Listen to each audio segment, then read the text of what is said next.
안녕하세요, 북리지입니다. 오늘은 휴포지 기초 사용법에 대해서 알아보도록 하겠습니다. 처음 휴포지에 들어오게 되면 여기에 있는 굉장히 많은 메뉴 때문에 조금 당황하시는 분도 계실 것 같습니다. 제가 그랬거든요. 그래서 오늘 첫 번째 시간에는 여기 있는 것들을 좀 단순화하고 가장 쉽게 휴포지를 활용할 수 있는 방법 위주로 한번 소개를 해드리도록 하겠습니다. 휴포지 메뉴들이 여러 가지가 있는데요. 이 각각의 메뉴에 대해서는 별도의 강좌를 통해서 하나씩 자세히 알아보도록 하고요. 가장 중요한 것을 말씀드리자면 이쪽 부분에는 Drop Image Here to Load 라고 돼 있어서 내가 휴포지로 만들고 싶은 이미지를 여기에 끌어다가 놓기만 하면 됩니다. 이렇게 해서 그림이나 사진을 가져오는 방법이 있고요. 또 하나는 메뉴 파일에서 오픈 파일이라고 하는 곳에서 이미지, STL, 프로젝트 이렇게 가져올 수도 있습니다. 오늘은 가장 쉬운 끌어와서 올려놓는 방법으로 해보도록 하겠습니다. 여기 제가 찾은 사진이 있는데 이걸 가지고 휴포지로 만들어 보려고 합니다. 방법 무척 간단한데요. 얘를 마우스를 끌어다가 여기다가 올려놓기만 하면 됩니다. 네, 올려놓는 순간 이쪽에 있는 이미지와 똑같이 생긴 여기 이미지가 하나가 더 나왔는데요. 정확하게 얘기하면 여기 있는 것은 이미지가 아니라 3D 모델링이 완성된 결과입니다. 아니 해준 게 없는데 벌써 이렇게 나와? 싶으실 텐데요. 실제 기본 디폴트로 되어 있는 설정에서는 이렇게 검은색, 흰색 그리고 중간에 있는 회색으로 이루어진 이런 그레이스케일의 이미지 같은 경우에는 디폴트 세팅만으로 이런 결과물을 만들어낼 수가 있습니다. 한번 여기 있는 것을 확대해서 보면요. 이런 3D 모델링이라는 것을 알 수가 있고요. 와이어프레임으로 보게 되면 이렇게 지오메트리가 구성되어 있는 것을 알 수가 있습니다. 그러니까 우리가 일반적인 사진을 던져 놓기만 하면 알아서 자동으로 이렇게 만들어 준다는 것이죠. 자, 그런데 이렇게 만들어진 게 실제 사진하고는 조금 다른 듯한 느낌이 들어요. 네, 그럴 경우에 여기에 있는 컬러 코어라고 되어 있는 부분에서 색깔의 위치를 변경해 줄 수가 있는데요. 이게 무슨 얘기냐면 휴포지는 컬러, 색깔을 쌓아서 만드는 거라고 말씀을 드렸었죠. 이 색깔이 지금 검정색, 또 찐 회색, 옅은 회색, 흰색 순으로 이렇게 이루어져 있습니다. 여기에서 볼 수도 있고요. 네, 왼쪽 하단에 보면 검정색, 그리고 진한 회색, 옅은 회색, 흰색 이렇게 네 가지 컬러로 되어 있고 여기에 있는 7, 12, 18, 24라고 하는 것은 이쪽에도 동일하게 있는데 이것은 각각의 레이어라고 보시면 됩니다. 3D 프린터에서 레이어, 7번째 레이어, 12번째 레이어 이렇게 보시면 되겠습니다. 그래서 처음 할 때는 여기를 이용해 주셔도 되지만 이쪽에는 컬러 코어를 이용해서 바로 조정해 줄 수가 있는데요. 여기 검정색 밑에 부분부터 올라오는데 나는 조금 더 진했으면 좋겠어 라고 하면 검정색을 만약에 이렇게 올리잖아요. 그럼 점점점 짙은 어두운 빛깔이 올라오게 됩니다.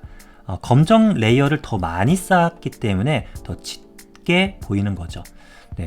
검정색은 나는 그대로 두고 싶은데 중간에 있는 미드톤 색깔을 좀 진하게 하고 싶어. 여기서 보면 이게 조금 더 진하죠. 그래서 미드톤을 좀 살짝 올리고요.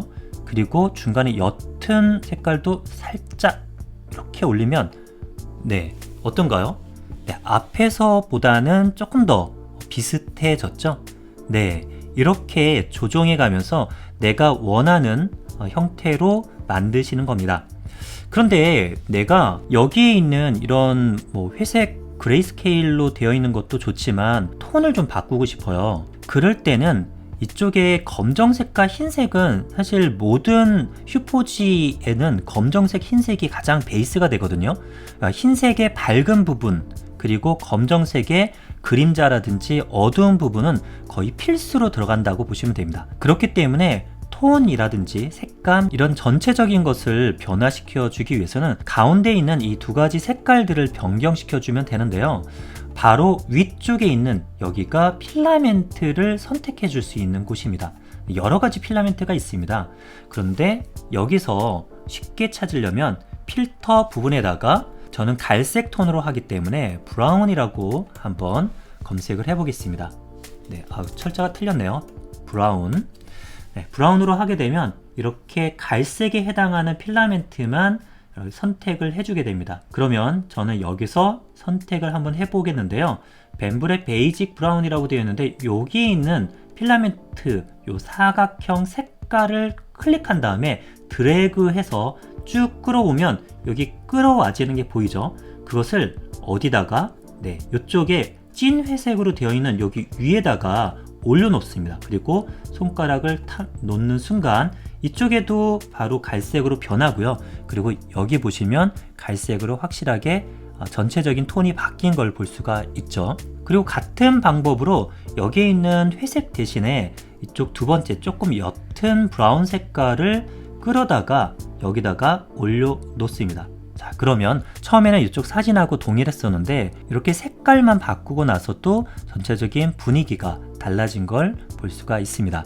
자, 그러면 이렇게 해서 만들어진 이 모델링 파일을 저장해 보겠습니다. 파일로 가셔서요. 저장하는 방법은 세이브 프로젝트 해갖고 저장하실 수도 있고요. 아니면 엑스포트 STL, 이 모델링의 STL 파일로만 저장하시는 방법이 있습니다. 나중에는 STL만 저장하더라도 슬라이스 설정이나 이런 것들을 쉽게 할 수가 있는데요. 처음에는 여러 가지 정보들을 얻어야 되기 때문에 세이브 프로젝트라는 걸 통해서 슈포지의 전용 파일로 저장하시면 되겠습니다. 자, 그러면 여기에서 세이브 프로젝트를 클릭하시고요. 파일명은 스컬 이렇게 한번 저장을 해 보겠습니다. 자, 저장이 됐으면 저장된 폴더로 가보겠습니다. 해당 폴더로 왔더니 이렇게 3개의 파일이 저장된 것을 알 수가 있는데요. 첫 번째는 여기 HFP라고 하는 확장자의 휴포지 파일이 있습니다. 이 휴포지 파일에는 휴포지를 만들 때 설정했던 설정 값들이 다 들어가 있는 파일이고요. 향후에 내가 만든 휴포지 파일을 수정해 주거나 할 때 이게 있으면 좋겠죠. 그리고 다음으로 있는 것은 여기 STL 파일이라고 되어 있습니다. 이 STL 파일은 3D 프린터로 하기 위한 모델링 메쉬 파일이죠. 그래서 이것을 이용해서 슬라이싱을 해주시면 됩니다. 그리고 마지막으로 여기 txt 파일인데요. 여기에는 레이어 하이트를 얼마로 둬야 되는지, 그리고 몇 번째 레이어에서 색깔을 변경해야 될지에 대한 정보가 들어가 있습니다. 자, 그러면 다음 시간에 바로 여기에 있는 파일을 이용해서 실제 슈포지 출력을 어떻게 해줄 수 있는지 그것을 알아보도록 하겠습니다. 이번 영상도 시청 감사드리고요. 즐거운 슈포지 생활 되시길 바랍니다. 이상으로 붕이지였습니다.